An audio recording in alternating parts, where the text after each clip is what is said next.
ഈ ആധുനിക ലോകത്തിൽ ഒരു വ്യക്തിക്ക് എപ്രകാരമാണ് യഥാർത്ഥ ക്രിസ്തുശിഷ്യനായി ജീവിക്കുവാൻ സാധിക്കുക?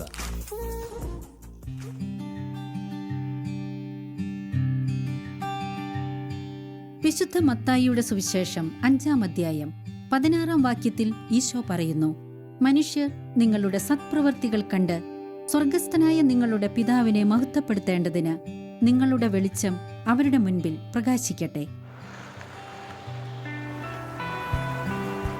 ഇപ്രകാരം തങ്ങൾ ആയിരിക്കുന്ന ജീവിതാവസ്ഥകളിൽ ക്രിസ്തുവിന് സാക്ഷ്യം വഹിച്ച് ലോകത്തിന് പ്രകാശമായി മാറിയ അനേകർ നമുക്ക് ചുറ്റുമുണ്ട്. ഇന്ത്യൻ നീതിന്യായ വ്യവസ്ഥയിലെ പരമോന്നത നീതിപീഠത്തിൽ തന്റെ വ്യക്തിപ്രഭാവം കൊണ്ട് ശ്രദ്ധേയനായി മാറിയ ന്യായാധിപനാണ് ജസ്റ്റിസ് കുര്യൻ ജോസഫ്. മാനുഷിക നീതിപീഠത്തിൽ ദൈവിക നീതിയെ പ്രതിഫലിപ്പിച്ച് ഒരു യഥാർത്ഥ ക്രിസ്തു ശിഷ്യനാണെന്ന് സ്വന്തം ജീവിതത്തിലൂടെ തെളിയിക്കുവാൻ ഇദ്ദേഹത്തിന് സാധിച്ചു.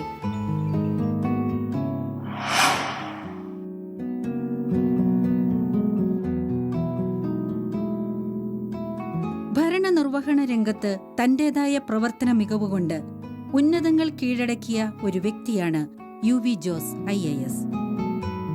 ഒരു സാധാരണ ഉദ്യോഗസ്ഥനിൽ നിന്നും ഇന്ത്യൻ അഡ്മിനിസ്ട്രേറ്റീവ് സർവീസിലേക്ക് ഉയർത്തപ്പെടുകയും കോട്ടയം, കോഴിക്കോട് എന്നീ ജില്ലകളിൽ കലക്ടർ എന്ന നിലയിൽ അത്യുജ്വലമായ സേവനം നിർവഹിച്ച ഇദ്ദേഹം ഇപ്പോൾ തദ്ദേശ സ്വയംഭരണ വകുപ്പിന്റെ അഡീഷണൽ സെക്രട്ടറിയും ലൈഫ് മിഷൻ പദ്ധതിയുടെ അമരക്കാരനുമായി സേവനമനുഷ്ഠിക്കുന്നു.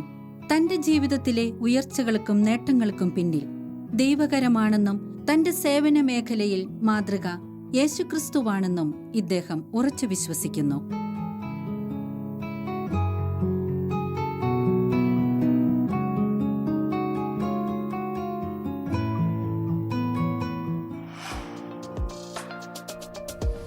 കുടുംബത്തിൽ മാതാപിതാക്കളുടെ വിശ്വാസ ജീവിതം എപ്രകാരം മക്കളെ സ്വാധീനിക്കും? ഒരു വ്യക്തിയുടെ വിശ്വാസ ജീവിത വളർച്ചയിൽ കുടുംബത്തിന്റെയും സഭയുടെയും സ്ഥാനമെന്താണ്? വയനാട് ജില്ലയിലെ പയ്യമ്പള്ളി എന്ന ഗ്രാമത്തിൽ, അവിടെ ഒരു കർഷക കുടുംബത്തിലാണ് എൻ്റെ ജനനം. മാനന്തവാടിക്കടുത്താണ് പയ്യമ്പള്ളി. ഞങ്ങളുടെ പള്ളി സെൻറ്റ് കാതറീൻസ് ഹൈസ്കൂൾ പയ്യമ്പള്ളി എന്ന് തന്നെയായിരുന്നു. ഞാൻ പഠിച്ചതും അവിടെ തന്നെയാണ്. ഞങ്ങളുടെ വീട്ടിൽ ഗ്രാൻഡ് ഫാദർ ഉണ്ടായിരുന്നു, ഗ്രാൻഡ് മദർ ഉണ്ടായിരുന്നു, അതുപോലെ തന്നെ ഫാദർ, മദർ, പിന്നെ ചാച്ചൻ്റെ കുറേ സിസ്റ്റേഴ്സ്, ബ്രദറ്, അങ്ങനെ ഒരു വലിയൊരു കുടുംബത്തിലാണ് ഞാൻ ചെറുപ്പത്തിൽ വളർന്നത്. ഞാൻ ഇപ്പോൾ ഓർക്കുകയാണ്, എൻ്റെ ഗ്രാൻഡ് ഫാദർ, അപ്പൻ എന്ന് പറയും, അപ്പനും അമ്മയും ഇപ്പോൾ ഇല്ല. എൻ്റെ അമ്മച്ചിയും ഇപ്പോൾ ഇല്ല. അവരെയൊക്കെ ഈ നിമിഷത്തിൽ സ്നേഹപൂർവ്വം ഓർക്കുകയാണ്. കാരണം ജീവിതത്തിൽ ശരിക്കും ഒരു അടിത്തറ, പ്രത്യേകിച്ച് ആത്മീയമായിട്ടുള്ള കാര്യങ്ങൾ ഒരു അടിത്തറ ഉണ്ടാക്കി തന്നത് ഇവർ 3 പേരുമായിരുന്നു. ഇപ്പോഴും ഓർക്കുന്നുണ്ട് ഞങ്ങളുടെ ചെറുപ്പകാലത്തിലെ കുരിശുവരയൊക്കെ. വൈകിട്ട് ഒരു സന്ധ്യയായി കഴിഞ്ഞാൽ കുരിശ് വരയ്ക്കാൻ എല്ലാവരോടും വരും. അപ്പൻ ആണ് കുരിശുവരയ്ക്ക് നേതൃത്വം നൽകുന്നത്. അപ്പൻ്റെ കയ്യിലൊരു നീണ്ട വടിയുണ്ടാവും. ഈ വടി കൊണ്ട് ഞങ്ങളെയൊക്കെ ആരെങ്കിലും അങ്ങോട്ടും ഇങ്ങോട്ടും അനങ്ങിയാൽ ആ വടി കൊണ്ട് ഞങ്ങളെ ചെറുതായിട്ടിങ്ങനെ തലോടുന്ന പോലെയായിരുന്നു അപ്പൻ്റെ ആ ഒരു സ്പർശം. പക്ഷേ ഞാനിപ്പോഴും തിരിഞ്ഞു നോക്കുമ്പോൾ ആ വടിയാണ് ഞങ്ങളെ ഇപ്പോൾ ഈ ഒരു രൂപത്തിലാക്കിയിട്ടുള്ളത് എന്ന് വളരെ സ്നേഹത്തോടെ ഓർക്കുകയാണ്. അങ്ങനെ വളരെ നല്ല ഒരു കുടുംബത്തിൽ സ്നേഹത്തിൻ്റെയും പരിലാളനത്തിൻ്റെയും ഒക്കെ ഇടയിൽ വളർന്നു. പള്ളിയിൽ വളരെ ആക്റ്റീവായിരുന്നു, ചെറുപ്പത്തിലൊക്കെ വളരെ ആക്റ്റീവായിരുന്നു. അൾത്താരപാലനായിരുന്നു. അതുപോലെ തന്നെ ഞാനിപ്പോഴും വളരെ സന്തോഷത്തോടെ ബാക്കിയുള്ളവരോട് ഷെയർ ചെയ്യാറുള്ളത്, എൻ്റെ ചെറുപ്പത്തിൽ ഞാൻ മിഷൻ ലീഗിൽ വളരെ ആക്റ്റീവായിരുന്നു. ചെറുപ്പത്തിൽ മിഷൻ ലീഗാണ് എൻ്റെ ഈ ലീഡർഷിപ്പ് ക്വാളിറ്റി, അല്ലെങ്കിൽ എന്നെ ഇന്ന് ഞാൻ ആരാണോ അതാക്കി മാറ്റിയിട്ടുള്ളതിൽ ഏറ്റവും അടിത്തറ പാകിയിട്ടുള്ളത് ആ മിഷൻ ലീഗിൻ്റെ പ്രവർത്തനമാണ് എന്ന് ഞാനിപ്പോഴും ഓർക്കുന്നുണ്ട്. എല്ലാവരെയും സ്നേഹിക്കാൻ പറ്റുക എന്നതാണ് ഒരു മനുഷ്യൻ്റെ ഏറ്റവും വലിയ ഗുണമായിട്ട് മാറേണ്ടത്. എനിക്ക് തോന്നുന്നത് എൻ്റെ ജീവിതത്തിൽ ഏറ്റവും കൂടുതൽ സ്വാധീനിച്ചിട്ടുള്ളത് എൻ്റെ അമ്മച്ചി ബാക്കിയുള്ളവർക്ക് പകർന്നു കൊടുത്തിട്ടുള്ള സ്നേഹമാണ്. എൻ്റെ നാട്ടിലെ മുഴുവൻ ആൾക്കാരുടെയും അമ്മച്ചിയായിരുന്നു എൻ്റെ അമ്മച്ചി. അപ്പോൾ ആ സ്നേഹം എങ്ങനെയാണോ പകർന്നു നൽകിയിരുന്നത്, അത് ചെറുപ്പത്തിലേ മുതൽ കണ്ട് എൻ്റെയൊക്കെ സ്വഭാവത്തിൽ അത് വല്ലാതെ സ്വാധീനിച്ചതായിട്ട് മനസ്സിലാക്കുന്നുണ്ട്. അത് സ്കൂൾ ജീവിതത്തിലായാലും അതിനുശേഷം കോളേജ് ജീവിതത്തിലായാലും ഒക്കെ ആ ഒരു നിന്നെപ്പോലെ നിൻ്റെ അയൽക്കാരനെ സ്നേഹിക്കുക എന്ന് ബൈബിളിൻ്റെ ഏറ്റവും വലിയ സന്ദേശം അത് ജീവിതത്തിൽ പകർത്തിയെടുക്കാൻ വേണ്ടിയിട്ട് ഓരോ നിമിഷവും ശ്രമിച്ചിരുന്നു എന്നുള്ളതാണ്. ഞാൻ കല്യാണം കഴിച്ചത് പാലായിൽ ചരണകുന്നേൽ എന്ന കുടുംബത്തിലെ പ്രൊഫസർ CJ സുഭാഷിൻ്റെ മകൾ പീസമ്മയാണ്. അമ്മച്ചി കഴിഞ്ഞാൽ ശരിക്കും പറഞ്ഞാൽ എൻ്റെ ജീവിതത്തിൽ എന്നെ ഏറ്റവും കൂടുതൽ സ്വാധീനിച്ചിട്ടുള്ള ആൾ എൻ്റെ ഇച്ചാച്ചൻ എന്ന് ഞാൻ വിളിക്കുന്ന പീസമ്മയുടെ ഫാദറാണ്. ഇച്ചാച്ചൻ ശരിക്കും സെൻറ്റ് തോമസ് കോളേജിൽ പ്രൊഫസറായിരുന്നു, മലയാളം പ്രൊഫസറായിരുന്നു, റിട്ടയർ ചെയ്തു. സ്നേഹിക്കുക എന്നുള്ളതല്ല, സ്നേഹം എങ്ങനെ ആണ് മനുഷ്യരുടെ മുകളിൽ പ്രകടിപ്പിക്കുക എന്നത് എല്ലാവർക്കും സാധിക്കുന്നൊരു കാര്യമല്ല. ഇപ്പോൾ പല കുടുംബങ്ങളിലും ഞാൻ പലപ്പോഴും പോകുമ്പോൾ ചിലപ്പോൾ ഒക്കെ അത് പലപ്പോഴും അനുഭവത്തിൽ നിന്ന് നമുക്ക് സ്നേഹിക്കുന്നുണ്ടെങ്കിൽ കൂടി സ്നേഹം പ്രകടിപ്പിക്കാൻ വേണ്ടി കഷ്ടപ്പെടുന്ന ആൾക്കാരെ കണ്ടിട്ടുണ്ട്. പക്ഷേ ഇച്ചാച്ചൻ അങ്ങനെ ആയിരുന്നില്ല. ഇച്ചാച്ചൻ എന്ന് പറയുന്നത് സ്നേഹം ആ മുഖത്ത് വരുന്ന ഭാവം സ്നേഹത്തിൻ്റെ മാത്രമാണ്. ഇച്ചാച്ചന് ഒരാളോടും ദേഷ്യമില്ല, ഒരാളോടും വെറുപ്പില്ല. ഇങ്ങനൊരു എൻ്റെ ജീവിതത്തിൽ കണ്ടെത്തിയിട്ടുള്ള ഏറ്റവും മഹാനായിട്ടുള്ള ഒരു മനുഷ്യൻ എന്ന് പറയാം. ഇപ്പോൾ 93 വയസ്സിലോട് അടുത്തിരിക്കുകയാണ്. ഇപ്പോഴും നല്ല ആരോഗ്യമായിട്ട് കഴിയുന്നു. ഈ ഇച്ചാച്ചനിൽ നിന്ന് പഠിച്ചിട്ടുള്ള രണ്ടാമത്തെ, അമ്മച്ചിയിൽ നിന്ന് കഴിഞ്ഞ് പിന്നെ രണ്ടാമത് വന്ന ഇച്ചാച്ചനിൽ നിന്ന് പഠിച്ചിട്ടുള്ള ഈ ഒരു എൻ്റെ അനുഭവം എൻ്റെ ജീവിതത്തെ വല്ലാതെ മാറ്റി എന്നുള്ളതാണ്. നമുക്ക് എപ്രകാരം മക്കളെ ക്രൈസ്തവ വിശ്വാസത്തിൽ ആഴപ്പെടുത്താം? ഒരു ക്രിസ്ത്യാനിയായി ജീവിക്കുന്നതിൽ ഒരുവന് എങ്ങനെയാണ് ആനന്ദം കണ്ടെത്താൻ സാധിക്കുന്നത്? ഒരു ക്രിസ്ത്യാനിയായി ജനിക്കാൻ സാധിച്ചതിൽ, ക്രിസ്ത്യാനിയായി ജീവിക്കാൻ സാധിക്കുന്നതിൽ ഞാൻ അഭിമാനം കൊള്ളും. കാരണം എൻ്റെ ജീവിതം ഇവിടം കൊണ്ട് അവസാനിക്കാനുള്ളതല്ല എന്നും ഇത് വെറുതെ ഒരു അല്പകാല വസതിയാണെന്നും ഒരു നിത്യകാല വസതിയിൽ നിത്യകാലം ചെലവഴിക്കാൻ ഞാൻ ഇവിടെ അല്പകാല ബുദ്ധിമുട്ടുകൾ സഹിച്ചിട്ടാണെങ്കിലും അതിന് അർഹത നേടണമെന്നും ഒക്കെയുള്ളത് വ്യക്തമായി എനിക്ക് മനസ്സിലാക്കി തന്നത് എൻ്റെ കുടുംബത്തിൽ നിന്നാണ്, എൻ്റെ സഭയിൽ നിന്നാണ്. അപ്പോൾ എൻ്റെ കുടുംബത്തിൽ നിന്നും കിട്ടിയ ചെറുപ്പത്തിലെ മുതലുള്ള ഒരു ഭക്ത ജീവിതത്തിലേക്കുള്ള ഒരു വിളി, ഒരു താല്പര്യം, ഒരാവേശം. അപ്പോൾ ഒരു ഭക്തനായിരിക്കുക, ഭക്തി പ്രകടിപ്പിക്കുക. നമ്മൾ ആർക്കും ഒരു തെറ്റും ചെയ്യുന്നില്ല, ആരോടും ഒരു വഴക്കിനും മുകളിൽ ആരെയും ശല്യം ചെയ്യുന്നില്ല എന്നുള്ളതിനപ്പുറത്തേക്ക് കടന്നിട്ട് നമുക്ക് ആരെയും ഉപദ്രവിക്കാതിരിക്കലോ ആരെയും ശല്യപ്പെടുത്താതിരിക്കലോ ആർക്കും ഒരു ദ്രോഹം ചെയ്യാതിരിക്കലോ അല്ല നമ്മുടെ യഥാർത്ഥത്തിലുള്ള ക്രിസ്തീയ ജീവിതമെന്നും അതിനപ്പുറത്തേക്ക് നമുക്ക് ചെയ്യാൻ കഴിയുന്ന നന്മ അത് ലഭിക്കാൻ അർഹതയുള്ളവന് നിഷേധിക്കാതിരിക്കലാണെന്നും നിഷേധിക്കാതിരിക്കണമെന്നുണ്ടെങ്കിൽ അത് ചെയ്യലാണെന്നും അങ്ങനെ അപരനിലേക്ക് പുറപ്പെടുന്നതാണ് യഥാർത്ഥത്തിൽ എൻ്റെ ഈശോയ്ക്ക് ഇഷ്ടമെന്നും ഈശോയെ മറ്റുള്ളവരുടെ മുമ്പിൽ ഞാൻ ഏറ്റുപറയുന്നതും ഈശോയെ മറ്റുള്ളവർക്ക് പരിചയപ്പെടുത്തി കൊടുക്കുന്നതും ആ അർത്ഥത്തിലായിരിക്കും എന്നുള്ള പഠനങ്ങൾ എനിക്ക് സഭയിലൂടെ കിട്ടി. അതിനുള്ള ഊർജം, നമുക്കൊരു ഊർജ്ജമില്ലാതെ ഒന്നും പ്രകടിപ്പിക്കാൻ സാധിക്കില്ല. അതിനുള്ള ഊർജം എനിക്ക് സഭ നൽകുന്നത് സഭയിലെ കുദാശകളിലൂടെയാണ്. അതുപോലെ സഭ നമ്മെ പഠിപ്പിക്കുന്ന മരിയ ഭക്തിയിലൂടെയാണ്. കാരണം മാതാവ് കൂടെ നടന്ന് എപ്പോഴും ഒരു കൂട്ടും ഒരു കോട്ടയും ഒരു കരുതലും ഒരു കാവലും ഒക്കെ ആയിട്ട് കൂടെ നടന്ന് വഴി തെറ്റാതെ കൈപിടിച്ച് വിശുദ്ധിയുടെ, കൃപയുടെ, നന്മയുടെ വഴികളിലൂടെ നടത്തും. എവിടെയെങ്കിലും കുറവുണ്ടെങ്കിൽ ഈശോയോട് പറഞ്ഞത് നികത്തിത്തരും. പക്ഷേ നമ്മുടെ ഭാഗത്തു നിന്നൊരു പ്രയത്നം, ബോധപൂർവമായ പ്രയത്നം, അതിന് ത്യാഗങ്ങൾ സഹിക്കേണ്ടി വരും, യാതൊരു സംശയമില്ല. ത്യാഗപൂർണമായിട്ട് ആ സഹനങ്ങളെ ഏറ്റെടുത്ത് അത് എൻ്റെ നന്മയ്ക്കും എൻ്റെ രക്ഷയ്ക്കും എൻ്റെ ഉയർച്ചയ്ക്കും എൻ്റെ വളർച്ചയ്ക്കും എൻ്റെ നിത്യത്വത്തിനും വേണ്ടി എന്നെ സ്നേഹിക്കുന്ന എൻ്റെ അപ്പൻ എനിക്ക് നൽകുന്ന സമ്മാനങ്ങളാണ് എന്നുള്ള രീതിയിൽ അവയെ കാണാൻ തക്കവണ്ണം സ്വീകരിച്ചെടുക്കുന്നതാണ്. അപ്പം ആ അർത്ഥത്തിലാണ് എനിക്ക് ഈശോയെ, ക്രിസ്തു അനുയായിയാണ് ക്രിസ്ത്യാനി, ക്രിസ്തുവിനെ പിന്തുടരുന്നവൻ. നമുക്ക് ക്രിസ്തുവിൻ്റെ ഉപദേശങ്ങളോ ഒന്നുമല്ലല്ലോ, ക്രിസ്തു എന്നുള്ള ക്രിസ്തുവിൻ്റെ സുവിശേഷം തന്നെ ക്രിസ്തു എന്ന വ്യക്തിയാണ്.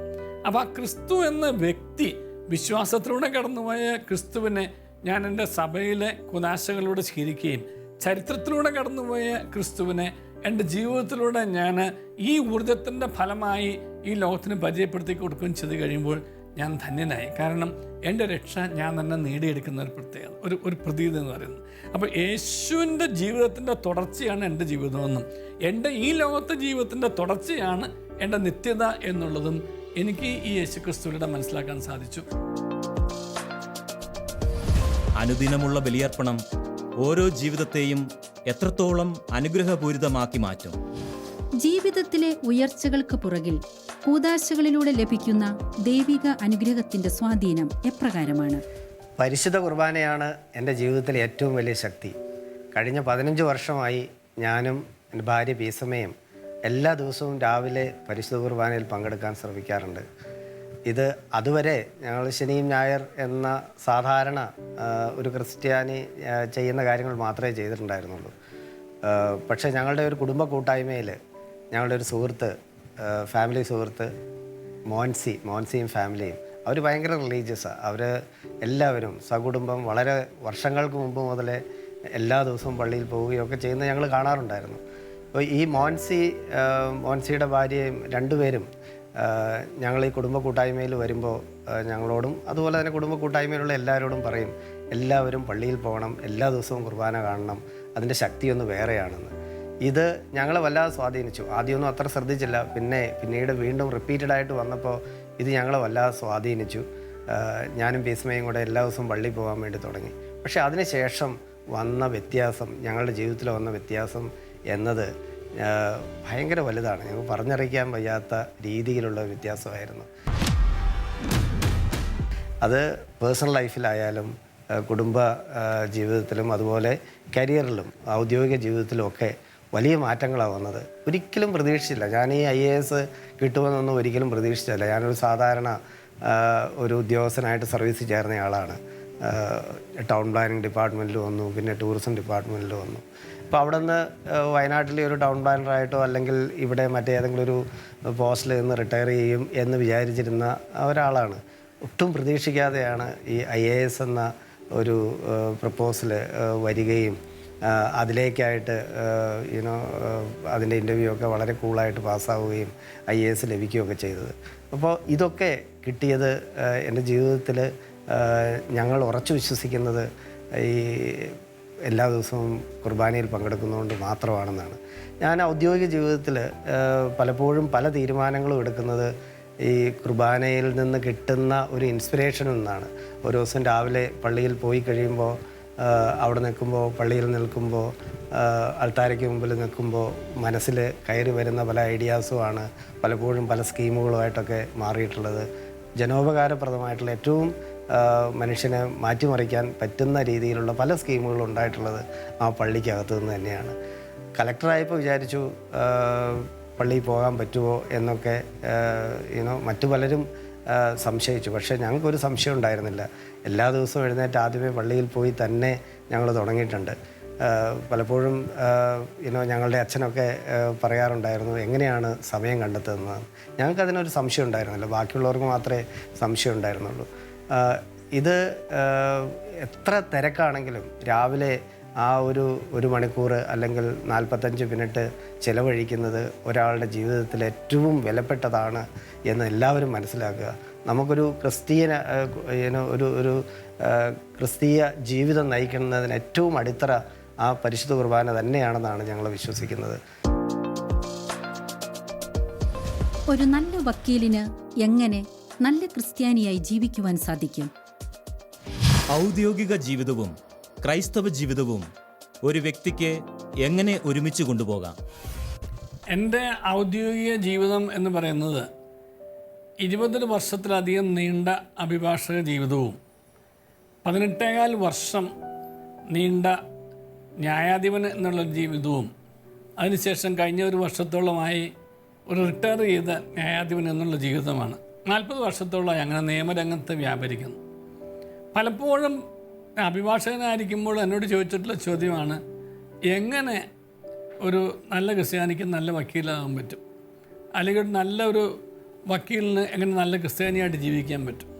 ഞാൻ സത്യസന്ധമായിട്ട് മനസ്സാക്ഷിയോട് പൂർണ്ണമായി നീതി പുലർത്തിക്കൊണ്ട് പറയട്ടെ, എന്നെ സംബന്ധിച്ചിടത്തോളം ഒരു അഭിഭാഷകനായി എൻ്റെ കഴിവിനൊത്ത് എനിക്ക് പരിശ്രമിച്ച് നല്ല രീതിയിൽ ആ പ്രൊഫഷൻ കൊണ്ടു നടക്കാനായിട്ട് എൻ്റെ വിശ്വാസ ജീവിതവുമായിട്ട് യാതൊരു ബുദ്ധിമുട്ടും ഒരിക്കലും അനുഭവപ്പെട്ടിട്ടില്ല. മറിച്ച് എൻ്റെ വിശ്വാസ ജീവിതമാണ് എന്നെ നല്ലൊരു അഭിഭാഷകനാക്കാൻ സഹായിച്ചത് എന്ന് ഞാൻ എപ്പോഴും പറയും. കാരണം ഞാൻ കർത്താവിന് വേണ്ടി വാദിച്ചിട്ടുണ്ടോ? കർത്താവ് എനിക്ക് വേണ്ടി നിലകൊണ്ടിട്ടുണ്ട്. കർത്താവിന് വേണ്ടി എങ്ങനെയാണ് വാദിക്കുക? വളരെ സിമ്പിളായിട്ടൊരു സംഭവമാണത്.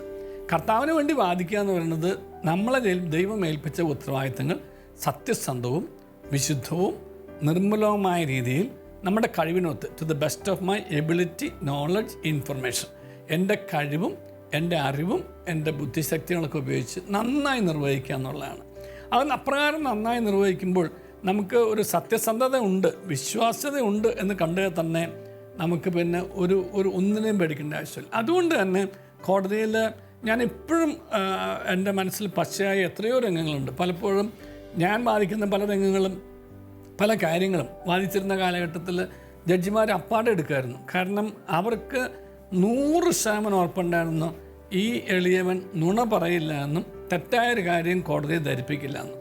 ഞാൻ അതിനുശേഷം ന്യായാധിപനായതിനു ശേഷമാണ് അതിൻ്റെ വില തിരിച്ചറിഞ്ഞത്.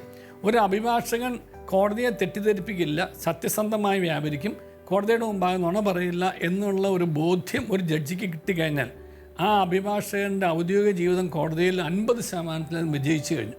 പിന്നെ അദ്ദേഹം അത്ര പ്രാഗൽഭ്യം കുറവാണെങ്കിലും അദ്ദേഹത്തിൻ്റെ സത്യസന്ധതയാണ് മുന്നിട്ട് നിൽക്കുന്നതെന്നുണ്ടെങ്കിൽ അദ്ദേഹത്തെ ഒരു നല്ല വക്കീൽ ഞങ്ങൾ എപ്പോഴും പരിഗണിക്കും.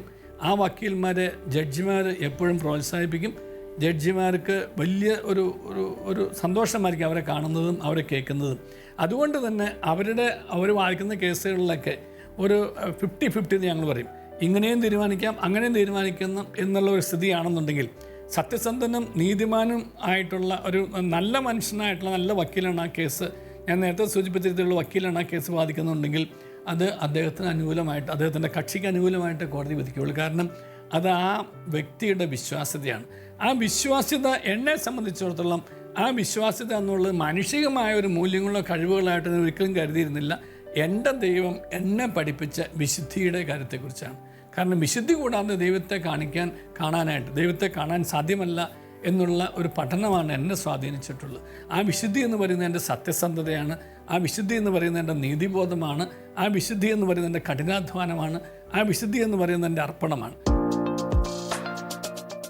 അപ്പോൾ എൻ്റെ കക്ഷിക്ക് വേണ്ടി കഠിനാധ്വാനം ചെയ്യാനായിട്ട് അർപ്പണബോധത്തോടും സത്യസന്ധതയോടും നീതിബോധത്തോടും കൂടി കോടതി മുമ്പാകെ വ്യാപരിക്കാൻ സാധിക്കുക എന്നുള്ളത് എൻ്റെ അഭിഭാഷക ജീവിതത്തിലെ ഏറ്റവും ഒരു വിലപ്പെട്ട സംഭവമായി ഞാൻ കരുതുന്നു.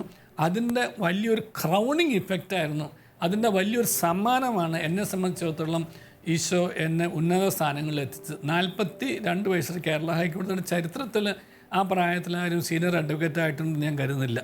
കോടതി എന്നെ ഡെസിഗ്നേറ്റഡ് സീനിയർ അഡ്വക്കേറ്റാക്കി. 42 വയസ്സാണെന്ന് എനിക്ക് പ്രായമുള്ളൂ. അത് കഴിഞ്ഞിട്ട് 46 വയസ്സ് കഴിഞ്ഞപ്പോൾ 47 വയസ്സാണ്. എന്തുകൊണ്ട് വളരെ ചെറുപ്രായത്തിൽ എനിക്ക് ജഡ്ജി ആവാൻ സാധിച്ചു കേരള ഹൈക്കോടതിയിൽ. അവിടെ 10 വർഷത്തോളം ഇരുന്നു. അവിടുത്തെ ആക്ടിംഗ് ചീഫ് ജസ്റ്റിസ് ആയിരുന്നു. അത് കഴിഞ്ഞ് വേറെ സംസ്ഥാനത്തൊരു ഹൈക്കോടതിയുടെ ചീഫ് ജസ്റ്റിസായി. പിന്നീട് സുപ്രീം കോടതിയിൽ വന്നു. ദൈവാനുഗ്രഹത്താൽ ഈ 18 വർഷവും 4 മാസവും നീണ്ടു നിന്ന ഈ ന്യായാധിപ ജീവിതത്തിൽ ഒരു ദുഷ്പേരും കേൾപ്പിക്കാതെ സത്യസന്ധവും നീതിപൂർവവും ആത്മാർപ്പണത്തോടെ നിർവഹണത്തിലൂടെ എന്നാൽ കഴിവിൻ്റെ പരമാവധി ദൈവത്തിൻ്റെ മഹത്വത്തിനും ദൈവജനത്തിൻ്റെ നന്മയ്ക്കുമായിട്ട് പ്രവർത്തിച്ചിട്ടുണ്ട് എന്ന് എനിക്ക് സത്യസന്ധമായിട്ടും ആത്മാർത്ഥമായിട്ടും ദൈവത്തിന് മുമ്പാകെ ലോകത്തിൻ്റെ മുമ്പാകെയും ഏറ്റുപറയാൻ സാധിക്കും. അതിന് എന്നെ സഹായിച്ചത് എൻ്റെ അനുദിനമുള്ള ദിവ്യബലിയോ ദിവ്യബലികളോ അനുദിനമുള്ള ജപമാലകളോ ആണ്. ഞാൻ ബോധപൂർവം ഈ ലോകത്തിൻ്റെ മാലിന്യങ്ങളിൽ പെടാതെ കാത്തു സൂക്ഷിച്ചതിൻ്റെ ആ ഒരു സമ്മാനമാണ് ഈശോയ്ക്ക് തന്നതെന്ന് ഞാൻ വിചാരിക്കുന്നു. ഔദ്യോഗിക ജീവിതത്തിൽ വിജയകരമായി മുന്നേറുവാൻ എങ്ങനെയാണ് ക്രൈസ്തവ ജീവിതം സഹായകരമാകുന്നത്? ഒരു ക്രിസ്ത്യാനി എങ്ങനെയാണ് അധികാരസ്ഥാനങ്ങളിൽ വ്യാപരിക്കേണ്ടത്? ക്രിസ്തീയ ജീവിതം പ്രസംഗിക്കാനുള്ളതല്ല, അത് പ്രവർത്തിച്ച് കാണിക്കാനുള്ളത് ആണ് എന്നാണ് എൻ്റെ വിശ്വാസം. എല്ലാവർക്കും അതിന് ധാരാളം അവസരങ്ങളും ലഭിക്കുന്നുണ്ട്. നിന്നെപ്പോലെ നിൻ്റെ അയൽക്കാരനെ സ്നേഹിക്കുക എന്നും അതുപോലെ തന്നെ നിങ്ങളിൽ ഒരാൾക്ക് ചെയ്തപ്പോൾ അതെനിക്ക് തന്നെയാണ് ചെയ്തതെന്നും യേശുക്രിസ്തു നമ്മളെ പഠിപ്പിച്ചിട്ടുണ്ട്. ഇത് മാത്രം ഓർത്താൽ മതി. നമുക്കൊക്കെ നമ്മുടെ ചുറ്റുപാടും ഒന്ന് കണ്ണു തുറന്ന് നോക്കിയാൽ പ്രവർത്തിക്കാനുള്ള ഒത്തിരി അവസരങ്ങൾ ലഭിക്കുന്നുണ്ട്. അത് ഒരു വലിയ ഉദ്യോഗസ്ഥനോ ചെറിയ ഉദ്യോഗസ്ഥനോ എന്നില്ല. ഒരു കൂലിപ്പണിക്കാരനാണെങ്കിലും കൃഷിക്കാരനാണെങ്കിലും അതുപോലെ ബിസിനസ്സുകാരനാണെങ്കിലും ഒക്കെ നമുക്കെല്ലാം സാധ്യമാകുന്നതേ ഉള്ളൂ. നമ്മുടെ ചുറ്റുപാടും ഉള്ളവരെ നമ്മൾ കണ്ണു തുറന്ന് കാണണം എന്ന് മാത്രം. എനിക്ക് എൻ്റെ ജീവിതത്തിൽ ഒത്തിരി സന്തോഷമുണ്ട്. കാരണം എനിക്ക് ഒത്തിരി അവസരങ്ങൾ ലഭിച്ചിട്ടുണ്ട്. ആ അവസരങ്ങളൊക്കെ ഉപയോഗിക്കാനും ശ്രമിച്ചിട്ടുണ്ട്. ഇപ്പോൾ കളക്ടറായിട്ട് ഇരിക്കുമ്പോഴാണ് എനിക്ക് ഏറ്റവും കൂടുതൽ അവസരം ലഭിച്ചിട്ടുണ്ടെന്ന് ഞാനിപ്പോൾ ഓർക്കുകയാണ്. പ്രത്യേകിച്ച് കോഴിക്കോട് കളക്ടറായിട്ടിരിക്കുമ്പോൾ ഞാൻ നേരത്തെ പറഞ്ഞു എന്നെ ജോസേട്ടാ എന്നാണ് ആൾക്കാർ വിളിച്ചിരുന്നതെന്ന്. അപ്പോൾ ആൾക്കാർ അങ്ങനെ വിളിക്കണമെങ്കിൽ അങ്ങനെ അവരോട് വിളിക്കാൻ പറഞ്ഞത് തന്നെ അവരിൽ നിന്നുള്ള അകൽച്ച ഉണ്ടാകരുത് എന്ന് മനസ്സിലാക്കി തന്നെയാണ്. അവരുടെ സ്വന്തം ആൾ എന്ന് തോന്നുമ്പോൾ, ജോസേട്ടാ എന്ന് വിളിക്കുമ്പോൾ അവർക്ക് അവരുടെ സ്വന്തമാണെന്ന് തോന്നും. സ്വന്തമാണെങ്കിൽ അവരുടെ പ്രശ്നങ്ങളൊന്നും പറയാൻ ഒരു ഡിസ്റ്റൻസ് ഇല്ലാതെ, അകലമില്ലാതെ പറയാൻ വേണ്ടിയിട്ട് പറ്റുമെന്നുള്ളതാണ്. ഈ അകലമില്ലാതെ നമുക്ക് ഒരു കാര്യം അവരുടെ മുമ്പിൽ നിന്ന്, ആരുടെ കാര്യമാണെങ്കിലും അവരിൽ നിന്ന് അകലമില്ലാതെ നമുക്കത് പരിഹരിച്ചു കൊടുക്കാൻ, അത് കേൾക്കാനും അതുപോലെ അവരുടെ ആരുടെയെങ്കിലും ഒരു ചെറിയ കാര്യമെങ്കിലും പരിഹരിച്ചു കൊടുക്കാനും ഒക്കെ പറ്റുക എന്നത് ഒരു വലിയ പുണ്യപ്രവൃത്തിയാണ്. ഇത് തന്നെയല്ലേ നിന്നെപ്പോലെ നിൻ്റെ അയൽക്കാരനെ സ്നേഹിക്കുക എന്ന് യേശു ക്രിസ്തു നമ്മളെ പഠിപ്പിച്ചപ്പോൾ ഇത് തന്നെയല്ലേ നമ്മളിൽ നിന്ന് ഉദ്ദേശിച്ചത്. എന്നെ ഇന്ന് സാധാരണ ഒരു ഉദ്യോഗസ്ഥനിൽ നിന്ന്, സാധാരണ ഒരു സർക്കാർ ഉദ്യോഗസ്ഥനിൽ നിന്ന് വ്യത്യസ്തനാക്കുന്നത് ഇതാണ് എന്നാണ് എൻ്റെ പൂർണ്ണമായിട്ടുള്ള വിശ്വാസം. ആർക്കും പ്രാപ്യമാകുന്ന, ആർക്കും അവരുടെ വിഷമങ്ങൾ പറയാൻ സാധിക്കുന്ന, ആ വിഷമങ്ങൾ കേട്ടാൽ പറ്റുന്നത് പോലെ പ്രതികരിക്കുന്ന ഒരു ഉദ്യോഗസ്ഥനായിട്ടാണ് എന്നെ എല്ലാവരും കണക്കാക്കുന്നത്. എൻ്റെ സഹപ്രവർത്തകരോട് ഞാൻ അതുപോലെയാണ്. അപ്പോൾ ആരോടും ഒരു വിദ്വേഷമില്ല, വെറുപ്പില്ല, ശത്രു എന്നത് എൻ്റെ ജീവിതത്തിലില്ല. ഓരോ മനുഷ്യനിലും, എല്ലാവരിലും ഒരു നന്മയുണ്ട് എന്ന് ഞാൻ പൂർണ്ണമായിട്ട് വിശ്വസിക്കുകയാണ്. ആ നന്മയെ ഉപയോഗിച്ചാണ് ആ നന്മയെ, ഓരോരുത്തരിലുമുള്ള നന്മയെ ഉപയോഗിച്ചാണ് ഞാൻ എൻ്റെ ഓരോ കാര്യങ്ങളും ചെയ്ത് തീർക്കുന്നത്, ഒഫീഷ്യലാണെങ്കിലും അല്ലെങ്കിലും. അപ്പോൾ ആ ഒരു രീതിയിൽ നമ്മൾ എടുത്തു കഴിഞ്ഞിട്ടുണ്ടെങ്കിൽ ക്രിസ്തു പറഞ്ഞ അതേ കാര്യം തന്നെ നമുക്ക് നമ്മളുടെ ജീവിതത്തിൽ പ്രാവർത്തികമാക്കാം എന്ന് എനിക്ക് ഉറപ്പുണ്ട്. അതാണ് ഞാൻ വിജയിച്ചിട്ടുണ്ടെങ്കിൽ ആ വിജയത്തിൻ്റെ നന്ദി. ഇപ്പോൾ നിപ്പ കോഴിക്കോട് വന്നു, അതുപോലെ അതിനുശേഷം ഫ്ലഡ് വന്നു. ഇപ്പോൾ നിപ്പ വന്നു കഴിഞ്ഞപ്പോൾ അവിടുന്ന് കളക്ടർ പറയുന്നത് എന്താണ് എന്ന് ഓരോ ആൾക്കാരും അതനുസരിച്ച് പ്രവർത്തിക്കാൻ തയ്യാറായി എന്നുള്ളതാണ്. ഫ്ലഡ് വന്നപ്പോൾ, പ്രത്യേകിച്ച് മറ്റുള്ള ജില്ലകളിലേക്ക് കൂടുതൽ ഫ്ലഡ് വന്നപ്പോൾ, കോഴിക്കോട് കളക്ടറായിരിക്കും ബാക്കിയുള്ള സ്ഥലത്ത് ആലപ്പുഴയിലും അതുപോലെ തന്നെ കോട്ടയത്തുമൊക്കെ ഫ്ലഡ് വന്ന് വല്ലാതെ അവർ വിഷമിച്ചപ്പോൾ അവിടത്തേക്ക് ഭക്ഷണം എത്തിക്കാൻ വേണ്ടിയിട്ട് ഏറ്റവും ആദ്യം പ്രവർത്തിച്ചത് കോഴിക്കോട് ജില്ലക്കാരായിരുന്നു. അപ്പോൾ ഒത്തിരി ആൾക്കാർ അവിടെ നല്ല ഉണ്ടായിരുന്നത് അതിനനുസരിച്ച് പ്രതികരിക്കുകയും കളക്ടർ എന്ന രീതിയിൽ എൻ്റെ വിളി കേൾക്കുകയും അതിനനുസരിച്ച് അവർ നല്ല രീതിയിൽ പ്രതികരിക്കുകയൊക്കെ ചെയ്തു. അപ്പോൾ ഇതുപോലെ നമ്മുടെ ക്രിസ്തീയ ഒരു ജീവിതം, ക്രിസ്തു എന്താണോ നമ്മളിൽ നിന്ന് ആഗ്രഹിച്ചത് അത് നമുക്ക് തിരിച്ച് കൊടുക്കാൻ പറ്റിയാൽ നമുക്ക് നമ്മളുടെ ജീവിതത്തിൽ ഒത്തിരി പുണ്യം കിട്ടും എന്ന് തന്നെയാണ് എൻ്റെ വിശ്വാസം. സമൂഹവും സാഹചര്യങ്ങളും പ്രതികൂലമാകുമ്പോഴും ഒരുവന് എങ്ങനെ ഒരു യഥാർത്ഥ ക്രിസ്ത്യാനിയായി ജീവിക്കാം? പ്രതികൂല സാഹചര്യങ്ങളിലും വിശ്വാസം കൈവിടാതെ എപ്രകാരം ശക്തമായി നിലനിൽക്കാം? എനിക്കൊരു മറുചോദ്യം ചോദിക്കാനുള്ളത്, സമൂഹവും സാഹചര്യവും അനുകൂലമാണെങ്കിൽ മാത്രമേ ക്രിസ്ത്യാനിയായി ജീവിക്കാൻ സാധിക്കുകയുള്ളൂ. എൻ്റെ ഈശോ നമ്മെ പഠിപ്പിക്കുന്ന ഒന്നുമല്ല സമൂഹത്തെ നോക്കിയിട്ടോ സാഹചര്യത്തെ നോക്കിയിട്ടോ അല്ല, യേശു ക്രിസ്തുവിനെ നോക്കി ജീവിക്കാനാണ് പറഞ്ഞേക്കുന്നത്. ആ യേശു ക്രിസ്തു അനുകൂലവും പ്രതികൂലവുമായ സാഹചര്യത്തിലും അല്ലാത്തതും ഉള്ളപ്പോഴും ഇല്ലാത്തപ്പോഴും എല്ലാം ആരെയും സാഹചര്യത്തിൻ്റെ ആനുകൂല്യമോ അധികാരിയുടെ പ്രീണനമോ നോക്കിയിട്ടല്ല തൻ്റെ ജീവിതം ജീവിച്ചത്. അങ്ങനെയുള്ള ആ യേശുവിൻ്റെ പിന്നാലെ പോകുന്ന ഒരു വ്യക്തിയാണെന്നുണ്ടെങ്കിൽ അത് സമൂഹത്തിൻ്റെയോ സാഹചര്യത്തിൻ്റെയോ ആനുകൂല്യങ്ങളുടെയോ യാതൊരു ആവശ്യമില്ല. എൻ്റെ വിശ്വാസം എനിക്ക് വിവേകപൂർണമായി പ്രകടിപ്പിക്കാൻ എനിക്ക് എപ്പോഴും അനുവാദമുള്ള ഒരു രാജ്യത്താണ് ഞാൻ ജീവിക്കുന്നത്.